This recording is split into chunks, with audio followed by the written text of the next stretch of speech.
Yes! Finally, we are going to finish Romeo and Juliet right now. Are you excited? Or are you on the edge of your seat? You should be, because we are in for a wild ride. As you know, Romeo is galloping back to Verona, even though he's banished, even though he's exiled, because he is under the impression that Juliet is dead. He stopped at the apothecary, bought some poison, and he's going to go into the Capulet Vault, see her one last time, drink that poison, and be done with it. Unfortunately, and the dramatic irony of it all, is that we, the audience, know that she is not really dead. She faked it with the help of the friar who gave her a potion. The friar was supposed to send Romeo a letter, but for whatever reason he didn't get it yet, and he was supposed to be there when she wakes up.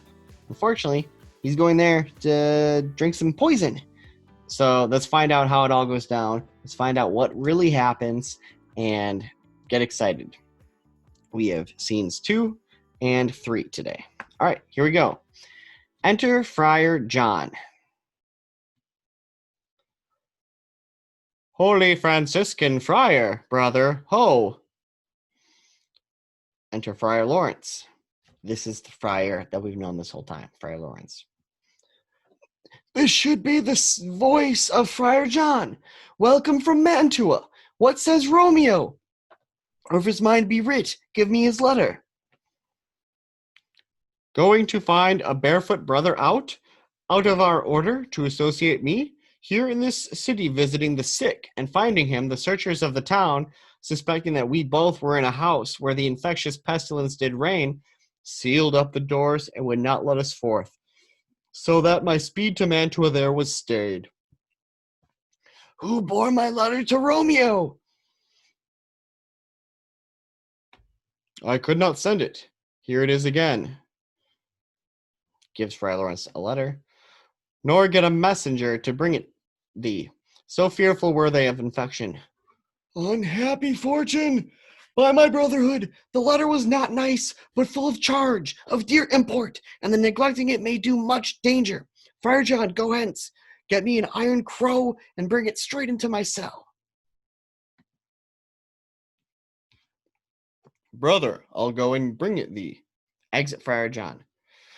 Now must I to the monument alone. Within 3 hours will fair Juliet wake. She will beshrew me much that Romeo hath had no notice of these accidents. But I will ride again to Mantua, and keep her at my cell till Romeo come. Poor living corse, closed in a dead man's tomb. Okay. Wow, that was another short scene. In it, excuse me, we learn that Friar John, who was entrusted by Friar Lawrence to take Romeo the letter, he didn't even make it to Mantua. So that added another wrinkle into why Romeo didn't find out the truth, and the letter didn't even go. We can relate to this. Friar John was visiting the sick, and they were afraid that the infectious pestilence would spread, some sort of plague, and they didn't let him leave. They quarantined him. You know, this is something we can all relate to. We're learning at home. So because of the quarantine, he couldn't go to Mantua, and he was unable to deliver Romeo the letter. Now, Friar Lawrence thinks, okay, no big deal. I'll just have to go there, and we'll write to Romeo later and tell him what happened. Friar doesn't know that Romeo's on his way there right now. Friar doesn't know that he needs to hurry, or else Romeo's going to poison himself. He thinks, oh, he just didn't know anything about Juliet. No, you got to get there in time, and you have to be there so that way when Romeo gets there, you can tell him, oh, don't worry, calm down. She's faking it. All right, so right now I kind of have hope. I'm thinking Friar Lawrence might get there in time, and this will be a happy ending, and then they'll be able to go away together. All right, here we go. It is now the time where Juliet is about to wake up in the near future. last scene, it was 3 hours away. Now it's pretty close. All right. And here we are at the Capulet Vault. And enter Paris and his page, or his assistant, his servant. Give me thy torch, boy. Hence and stand aloof. Yet put it out, for I would not be seen under yon yew trees lay thee all along, holding thine ear close to the hollow ground, so shall no foot upon the churchyard tread, being loose, unfirm, with digging up of graves. But thou shalt hear it. Whistle then to me, a signal that thou hearest something approach. Give me those flowers. Do as I bid thee. Go. Page extinguishes torch, gives Paris flowers. Page aside. I am almost afraid to stand alone here in the churchyard. Yet I will adventure. Page moves aside. He scatters flowers at Juliet's closed tomb. Sweet flower, with flowers thy bridal bed I strew. Oh woe! Thy canopy is dust and stones, which with sweet water nightly I will do. Or wanting that, with tears distilled by moans, the obsequies that I for thee will keep nightly shall be strew thy grave and weep. Page whistles. The boy gives warning, something doth approach. What cursed foot wanders this way tonight, to cross my obsequies with true love's right? What, with a torch? Muffle me, night, a while. Okay, so in this scene we have Paris, who, remember, he was supposed to be getting married to Juliet. Unfortunately, she died, and her body is in the tomb. So Paris goes there kind of to say goodbye, to pay his respects. He brought flowers, and he is telling Juliet's grave or tomb that, hey, it's a bummer that you're dead. I miss you. We could have been married. All right. Then the page, the servant, is whistles to let him know that someone's coming. Who could this be? Maybe the friar? Maybe Romeo? Let's find out. Paris moves away from the tomb. Enter Romeo and Balthazar. It's Romeo. Okay. Give me that mattock and the wrenching iron. Takes them from Balthazar. Hold, take this letter. Early in the morning, see thou deliver it to my lord and father. Gives letter to Balthazar. Give me light. Takes torch from Balthazar. Upon thy life I charge thee, whatever thou hearest or seest, stand all aloof, and do not interrupt me in my course. Why I descend into this bed of death is partly to behold my lady's face, but chiefly to take thence from her dead finger a precious ring, a ring that I must use in dear employment. Therefore hence, be gone. But if thou, jealous, dost return to pry in what I farther shall intend to do, by heaven, I will tear thee joint from joint, and strew this hungry churchyard with thy limbs. The time and my intents are savage, wild, more fierce, and more inexorable far than empty tigers or the roaring sea. Whoa, intense. So Romeo here says, okay, well, let's break it down. Give me the mattock and the wrenching iron. So give me the pickaxe and the crowbar. I got to break into this vault, into this tomb. Here, take this letter. We know that he's going there to kill himself with poison. So we can presume this is some sort of suicide note with the information for his family about why he did it, what really happened. Probably has information about the marriage and all that good stuff. He takes the light and he's going down there. Now he needs to make sure that Balthazar isn't going to go down there because he might try to stop him from drinking the poison. And he has to lie a little bit. He said, okay, yeah, I'm going down there to behold my lady's face, but I'm mostly going there because from her finger, I got to get my ring back. Okay, that ring is worth a lot of ching-ching. I need that moolah because I don't want that ring just in the tomb. I don't want it back. And he says, if you do come in, if you're nosy, I'm going to tear you joint from joint and throw your limbs across the churchyard, and it'll be a big mess. So don't mess with me, boy. All right, so Balthazar says, I will be gone, sir. I'd not trouble you. So shalt thou show me friendship. Take thou that. Gives Balthazar money. Live and be prosperous, and farewell, good fellow. For all this same, I'll hide me hereabouts. His looks I fear, and his intents I doubt. So Balthazar has some sort of reservations. He's going to hide, and he thinks, oh man, Romeo's up to something here. Balthazar moves aside, and he falls asleep.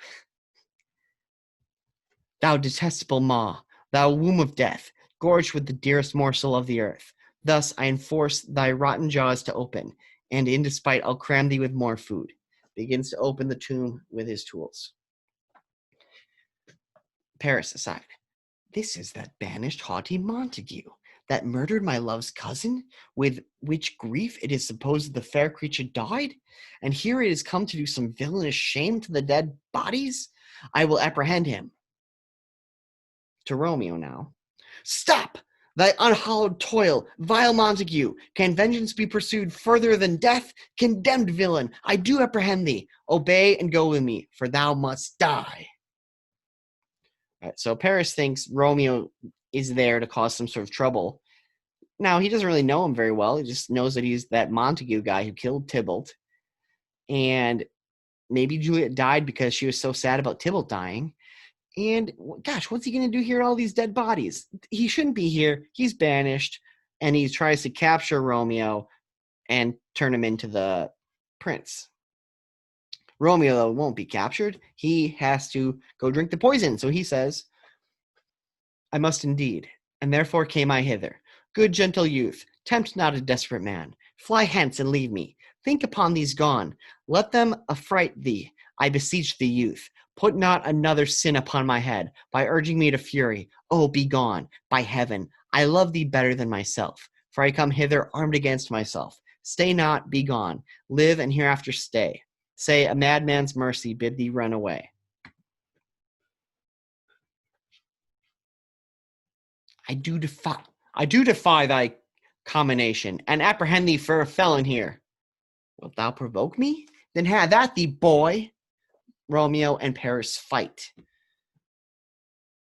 Oh Lord, they fight. I will go call the watch.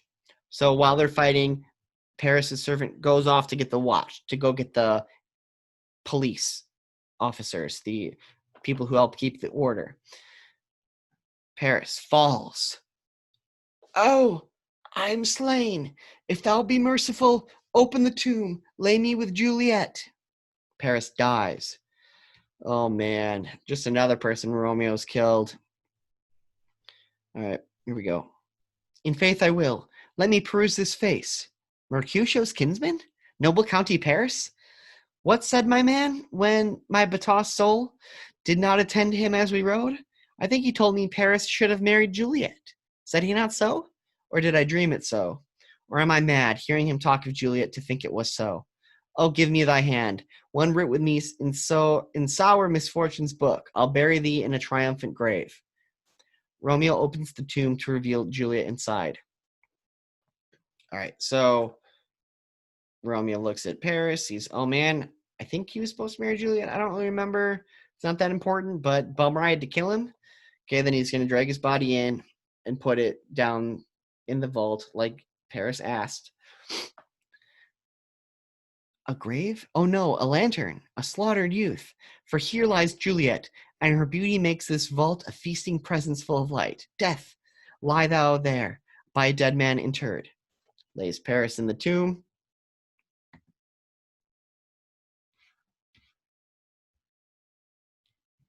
How oft when men are at the point of death have they been merry, which their keepers call a lightning before death. Oh, how may I call this a lightning?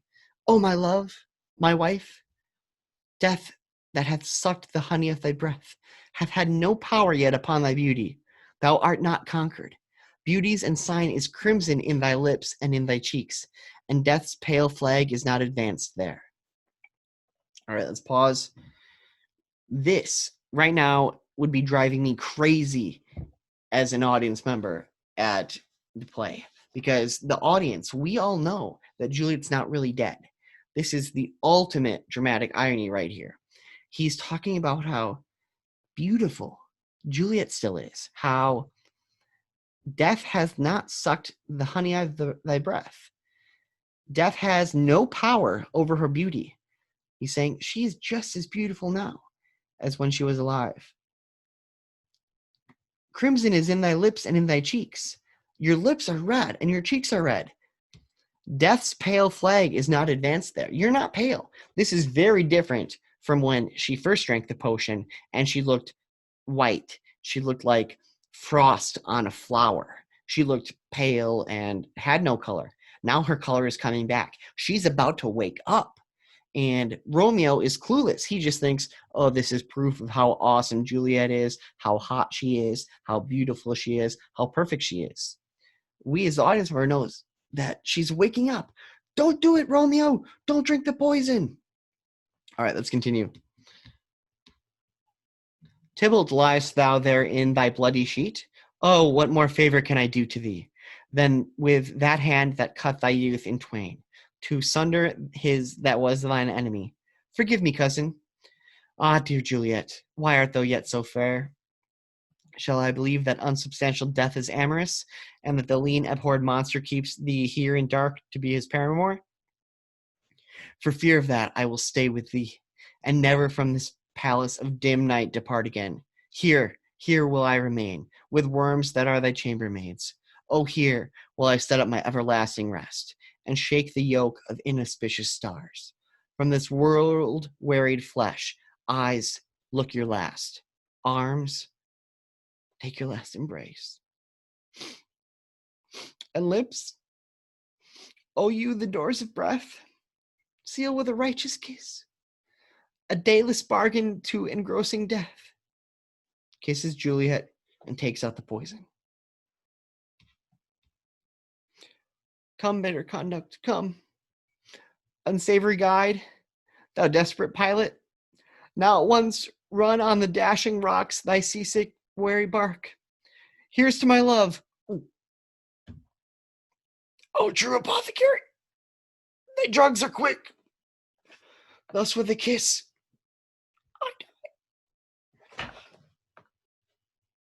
he's dead. Romeo dies. Oh my gosh. No, the main character, one of them. No. Wow. Ugh. Promised myself I wouldn't get too emotional. This is rough. This is so rough. So he sees Tybalt's dead body, who, as part of the Capulet family, would also be in there. Oh, Tybalt. Sorry, dude, I had to kill you. That was a huge bummer. Juliet, why are you so fair? You're so amorous. You're so beautiful. Oh, man. I'm not going to leave you, though. I will stay with thee. This is my tomb, too. So he says, eyes, take your last look. Arms, your last hug. Lips, last kiss. Drinks the poison, not potion. Poison, drinks the poison, and dies. Ugh. Thy drugs are quick. With a kiss I die. Boom. Crazy. Oh, great. Now Friar Lawrence comes with a lantern, a crow, and a spade. Friar, where were you about 5 minutes ago? Seriously, what are you doing? Oh, so close. Okay, sorry. I got to keep going. We got to read this. Friar Lawrence. St. Francis be my speed. How oft tonight have my old feet stumbled at graves? Who's there? Here's one, a friend, and one that knows you well. Bliss be upon you. Tell me, good my friend, what torch is yond that vainly lends his light to grub and eyeless skulls? As I discern, it burneth in the capel's monument. It doth so, holy sir, and there's my master, one that you love. Who is it? Romeo. How long has thee been in there? Full half an hour. Oh, half an hour? If you would have been there half an hour earlier, you would have beaten Romeo there? Oh, man, so close. Go with me to the vault. I dare not, sir. My master knows not, but I am gone hence, and fearfully did menace me with death if I stay to look on his intents. Stay then, I'll go alone. Fear comes upon me. Oh, much I fear some ill, unthrifty thing. Friar, you are right to be afraid. Something bad did happen. As I did sleep under this yew tree here, I dreamt my master and another fought, and that my master slew him. Friar Lawrence approaches the tomb. Romeo! Alack, alack, what blood is this, which stains the stony entrance of the sepulchre? What means these masterless and gory swords to lie discolored by this place of peace? Looks inside the tomb. Romeo! Oh, pale, who else? What, Paris too? And steeped in blood? Ah, what an unkind hour is guilty of this lamentable chance. The lady stirs. Juliet wakes. She's going to expect Romeo there. Romeo is there, but he's dead. Oh, man, this is not going to go well. Oh, comfortable friar, where is my lord? I do remember where I should be, and there I am. Where is my Romeo? A noise sounds from outside the tomb. Something like that, maybe? I don't know. I hear some noise, lady. Come from that nest of death, contagion and unnatural sleep. A greater power than we can contradict hath thwarted our intents. Come away. Thy husband in thy bosom there lies dead, and Paris too. Come, I'll dispose of thee among a sisterhood of holy nuns. Stay not to question, for the watch is coming. Come, go, good Juliet. I dare no longer stay. Okay. Friar is freaking out because the watch is coming, and Juliet is waking up saying, oh, hey, it worked. Where's Romeo? Friar's like, no, the watch is coming, and there was nothing we could have done. Some terrible power. It was fate. It was destiny. A greater power than we can fight ruined our plans. Romeo's dead. Paris is dead. Come on, I'll hide you with a bunch of nuns. Let's go. Juliet's not going to go. She has no interest in hiding with nuns. She can't live without Romeo, she says. So here we go. Go, get thee hence, for I will not away. And exit Friar Lawrence. What's here? A cup? Closed in my true love's hand? Poison? I see hath been his timeless end. O churl, drunk all and left no friendly drop to help me after? I will kiss thy lips. Haply some poison yet doth hang on them, to make me die with a restorative. Kisses Romeo. Thy lips are warm. So here, Juliet is hopeful that there's still some poison on his lips, because she wants to die too. Kisses Romeo, no poison, she's still alive. Enter Watchman and Paris's page. Chief Watchman to page. Lead boy, which way? Ye noise, then I'll be brief. Oh, happy dagger. She grabs a dagger. This is thy sheath. There rust, and let me die. Stabs herself with Romeo's dagger and dies. So now Romeo and Juliet are dead. Ah! This is crazy. This is the place, there, where the church doth born. The ground is bloody. Search about the churchyard. Go, some of you, whoever you find, attach. Exit some watchmen. Pitiful sight. Here lies the county slain, and Juliet bleeding, warm and newly dead. Who here hath lain these 2 days buried? Go, tell the prince. Run to the Capulets. Raise up the Montagues. Search, some others search. Exit more watchmen. So the watchman comes, sees Paris, Romeo, and Juliet dead. He says, okay, go get the prince, go get the Capulets, go get the Montagues. This is crazy.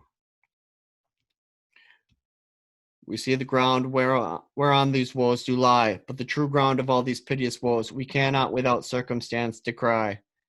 Re-enter second watchman with Romeo's man Balthazar. Here Romeo's man, we found him in the churchyard. Hold him in safety till the prince come hither. Re-enter third watchman with Friar Lawrence. Here is the friar that trembles, sighs, and weeps. We took his mattock and this spade from him, and he was coming from this churchyard side. A great suspicion. Stay the friar too. Enter prince with attendants. What misadventure is so early up that calls our person from our morning rest? Enter Capulet and Lady Capulet. What should it be that so shrieked abroad? Oh, the people in the streets cry Romeo, some Juliet, and some Paris, and all run with open outcry toward our monument. So a bunch of people are finding out about this. Everyone is coming to the scene now, and they're going to talk about what happened. Why are these people dead? What went down? What fear is this which startles in our ears? Sovereign, here lies County Paris slain, and Romeo dead, and Juliet dead before, warm and new killed. Seek, seek, and know how this foul murder comes. Here is a friar, and slaughtered Romeo's man, with instruments upon them to fit open these dead men's tombs. Oh heavens! O wife, look how our daughter bleeds. This dagger hath mistaken for lo his house. Is empty on the back of Montague, and it missheathed in my daughter's bosom. O me, this sight of death is a bell that warns my old age to a sepulture. Enter Montague. Come, Montague, for thou art early up to see thy son and heir now early down. Alas, my liege, my wife is dead tonight. Grief of my son's exile hath stopped her breath. What further woe conspires against mine age? Wow. Okay, so Montague comes, Romeo's dad, and then we find out that Lady Montague is dead too.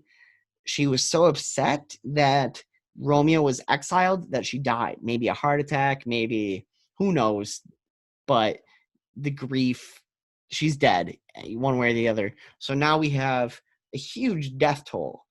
Remember, first we lost Mercutio, then Tybalt, then Romeo, then... Oh, wait, before Romeo. Okay, let's start over. First, we lost Mercutio, then Tybalt, then Paris, then Romeo, then Juliet, and now we find out that somewhere in there, Lady Montague died too. Whoa! That's so many of these characters. They're all just dying or died, all because of the relationship of Romeo and Juliet being a secret amidst this stupid feud between these two families that hate each other for a reason they can't even remember. All right, let's get to the bottom of this here. We're almost done. We just got to figure out how it's going to resolve. Look, and thou shalt see. To Romeo, Montague to Romeo. O thou untaught, what manners is this, to press before thy father to a grave? Seal up the mouth of this outrage for a while, till we can clear these ambiguities and know their spring, their head, their true descent. And then will I be general of your woes, and lead you even to death. Meantime forbear, and let mischance be slave to patience. Bring forth the parties of suspicion. I am the greatest, able to do least, yet most suspected at the time and place doth make me against me of this direful murder. And here I stand, both to impeach and purge, myself condemned and myself excused. Then say it at once what thou dost know in this. So they're trying to get to the bottom of what happened, and now the friar is going to be honest and give the whole recap of everything that happened. That Romeo and Juliet fell in love, that he married them, and then he came up with this crazy plan to keep them together after Romeo was exiled. I will be brief, for my short date of breath is not so long as is a tedious tale. Romeo, their dead, was husband to that Juliet, and she, their dead, that Romeo's faithful wife. I married them, and their stolen marriage day was Tybalt's doomsday, whose untimely death banished this new-made bridegroom from the city, for whom, and not for Tybalt, Juliet pined.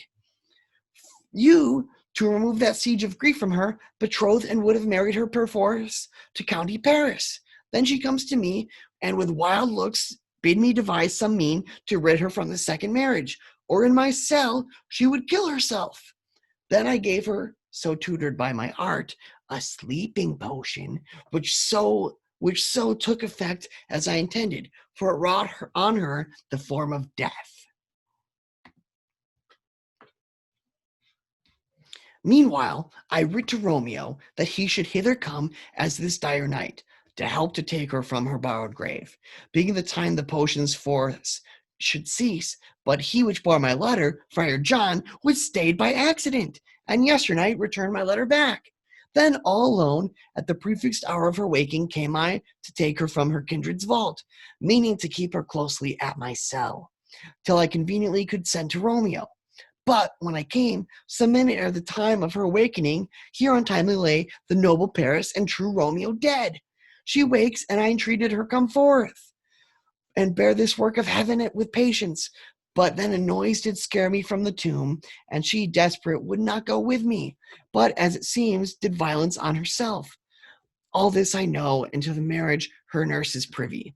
And if aught in this miscarried by my fault, let my old life be sacrificed some hour before this time unto the rigor of severest law.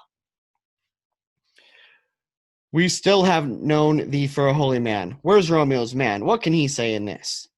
Basically saying, can anyone else agree with this story? Can Romeo's man back this up? I brought my master news of Juliet's death, and then in post he came from Mantua to say to this same place, to this same monument. Shows the letter, Romeo's suicide note. This letter he early bid me give his father, and threatened me with death going in the vault if I departed not, and left him there in there. Give me the letter. I will look on it. Takes letter from Balthazar. Where is the county's page that raised the watch? Sirrah, what made your master in this place? He came with flowers to strew his lady's grave, and bid me stand aloof, and so I did. Anon comes one with light to ope the tomb, and by my master drew on him, and then I ran away to call the watch. The prince reads the letter and sees that, yes, it agrees with everything the friar just said. That must have been the true story. This letter doth make good the friar's words. Their course of love, the tidings of her death. And here he writes that he did buy a poison of a poor apothecary, and therewithal came to this vault to die and lie with Juliet. Where be these enemies? Capulet? Montague? See what a scourge is laid upon your hate, that heaven finds means to kill your joys with love. And I, for winging at your discords too, have lost a brace of kinsmen. All are punished. All right, so Prince not happy, clearly. He's blaming the feud, Capulet and Montague. See what a scourge is laid upon your hate. See all the bad things that came from your feud, that came from you guys fighting all the time. None of this would have happened if it wasn't for you. And you know what? He knows that it's his fault too. And I, for winking at your discords, basically me, for not doing enough to stop the feud, to stop the fighting. All of us messed up, and we've all lost a brace of kinsmen. We've all lost loved ones. The prince lost Paris and Mercutio.